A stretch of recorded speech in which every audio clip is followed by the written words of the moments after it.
Hello friends, আজকে আমরা আলোচনা করব সিডিপির আরেকটা টপিক, যেটা হলো শিশুকেন্দ্রিক শিক্ষা। তো শিশুকেন্দ্রিক শিক্ষার যে বিষয়টা, সেটা আমরা মূল বিষয়গুলি যেগুলি পরীক্ষায় আসবে সেগুলি আমরা আলোচনা করব। তো শিশুকেন্দ্রিক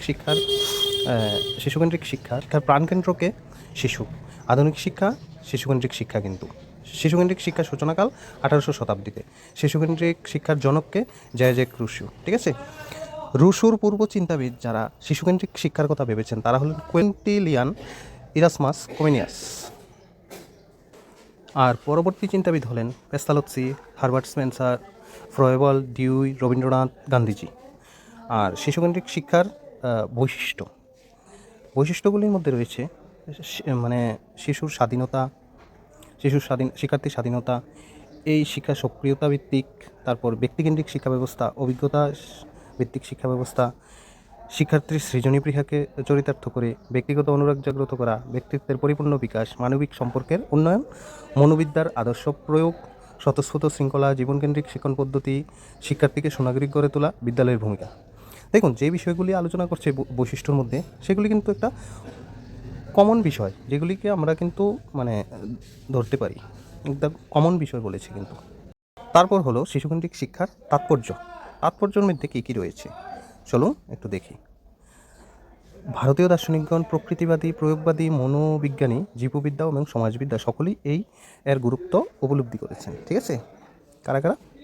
সবাই উপলব্ধি করেছেন, ঠিক আছে। ভারতীয় দার্শনিক, প্রকৃতিবাদী, প্রয়োগবাদী, মনোবিজ্ঞানী, জীববিজ্ঞানী, সমাজবিদ্যার বিজ্ঞানীরা সবাই উপলব্ধি করেছেন। তারপর হলো শিশুকেন্দ্রিক শিক্ষার বাধাসমূহ। কী কী কারণে শিশুকেন্দ্রিক শিক্ষা বাধার সম্মুখীন হচ্ছে? পরিবারের ভূমিকা, পিতামাতার অন্ধ ইচ্ছা, স্বাধীনতার মাত্রার অপব্যবহার, নিজস্ব যোগ্যতা সুযোগের অভাব, ব্যবস্থাপনার অভাব, অর্থনৈতিক পশ্চাৎপদতা, তথ্যের অভাব, পরীক্ষার ব্যবস্থা। তারপর আধুনিক শিক্ষায় শিশুকেন্দ্রিক শিক্ষার প্রভাব, অভিযোজনে সাহায্য করা, শিশুর চাহিদা পূরণ শিক্ষার লক্ষ্য। তারপর হলো সার্বিক বিকাশ, পাঠ্যক্রম, সক্রিয়তা ভিত্তিক শিক্ষাদান। তো এইগুলি শিশুকেন্দ্রিক শিক্ষার যে প্রভাব, এটা দেখা যায়, ঠিক আছে। বাধাসমূহ আলোচনা করলাম। তো আমরা কী কী দেখলাম? আমরা দেখলাম যে শিশুকেন্দ্রিক শিক্ষার মূল বিষয়গুলি, ঠিক আছে। এই যে মূল বিষয়গুলি, এগুলি মনে রাখবেন। তারপরে বৈশিষ্ট্যগুলি বেশি একটা মনে রাখতে হবে না, ঠিক আছে। তারপর শিশুকেন্দ্রিক শিক্ষার তাৎপর্য, ঠিক আছে, কতটুকু, যেহেতু এত শত দার্শনিক বলেছেন, তাহলে অবশ্যই ইম্পর্টেন্ট কিছু, ঠিক আছে, যেটা আমরাও অনুভব করতে পারছি।